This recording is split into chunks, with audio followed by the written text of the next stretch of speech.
Minsan ba mga pare ay sumagi na sa isip nyo kung gaano nga ba kahirap ang maging isang street vendor, maging isang rider at maging isang basurero sa kalagitnaan na nagbabagang kainitan ng panahon. Sila yung mga taong madalas makikita sa kalsada, umulan man o umaraw ay patuloy na naghahanap buhay, nakikipagsapalaran, lumalaban ng patas para may taguyod ang kanilang mga pamilya. Kaya saludo ako sa inyo mga sir, mga ma'am, sa inyong sipag at determinasyon. By the way mga pare, punta na tayo sa ating misyon.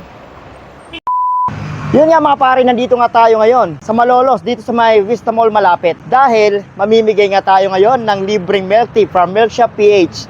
So anong natin pa natin? Tara, maghanap na tayo ng maswerte na mabibigyan natin ng milk tea from Milk Shop PH. Tara, let's go! So mga pare, may nakita na nga ako ngayon na may bibigyan natin ng milk tea. Isang nagtitinda ng mga prutas. So pupunta natin guys, bibigyan natin ng milk tea. Sir Mark, kailan po kayo nagawi pa dito? Kanina lang madaling araw. Oh, kumusta naman yung init ng panahon ngayon? Mainit po. Mainit talaga. Oh, kumusta naman benta natin, Sir Mark? Parang medyo matumal pa. Yan mainit talaga ngayon eh. Oo, mainit po eh. Kailan po ang balik niyo yan, Sir Paring Mark sa Tarlac? Mga, pag nakikita na, mga one month siguro. At tagal din Oo. Dito lang po talaga kayo nakatira. Mga nangupa lang po kami. Ay, may nauupuan naman po kayo. Bali yung mga prutas nyo from Davao. Oo. Mas may Laguna. Ay, may Laguna, iba-ibang klase So dahil mainit po ngayon at birthday ko naman, ay bibigyan ko po kayo ng milk tea. Thank you sir, happy birthday. Mag-ingat po dahil tag-ingat po ngayon. Thank you sir, happy birthday. Salamat. Mahirap din pala, sobrang init nasa kalsada. Kaya ang bibigyan natin mga pare ay yung alam yung init na init sa katawan. Okay mga pare, meron nga tayo na daanan na naman. Isang rider, si pare niya Angelo. Sir, kumusta naman ang biyahe natin ngayon? Okay naman. Medyo mainit lang. Sobrang init. Wala bang pasaway na mga pinagdideliveran natin? Hindi mawawala yun eh. Meron eh. So dahil dito po ngayon, nagbibigay po ako ng milk tea from Milk Shop PH. Salamat. Oo, sir. Yun, bibigyan niya natin yung si paring Angelo. Thank you. Ingat po sa biyahe. Oo. Grabe ang init. Pahinga muna tayo mga pare. Almost half kilometer nang nilakad ko. Sobrang init ngayon, promise. Tanghaling tapat.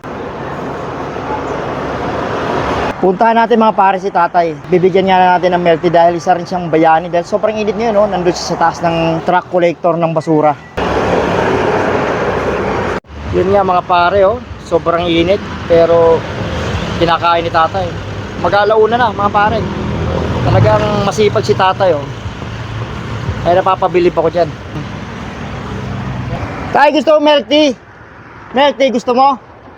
Ano pangalan nyo, tay? Ano pangalan nyo? Ilan kayo? Dalawa kayo? Isa lang.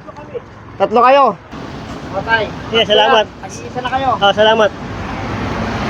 Ingat lagi tayo, ingat. Sir, nabigay po ako ng milk tea.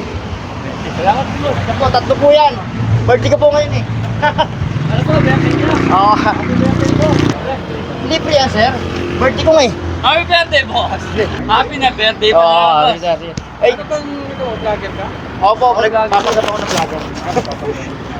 Bali napipilip lang ako sa inyo dahil nga sobrang init ngayon eh. Talaga naman. Oo, sanay na po kami. Kahit sa baho po yun. Sir, sige sir, ingat po lagi kayo ha.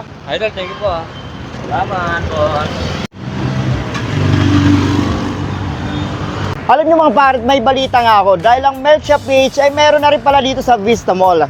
April sila nag-start. So, sa mga gusto mag-milk tea, Milk Shop PH, akita kayo sa may 4th floor ng Vista Mall, guys. Ni hao! Welcome to Milk Shop Vista Mall. Fresh taste of Taiwan. We invite you here at 4th floor Vista Mall near at Kinder City. So ano pang hinihintay nyo? Tara na!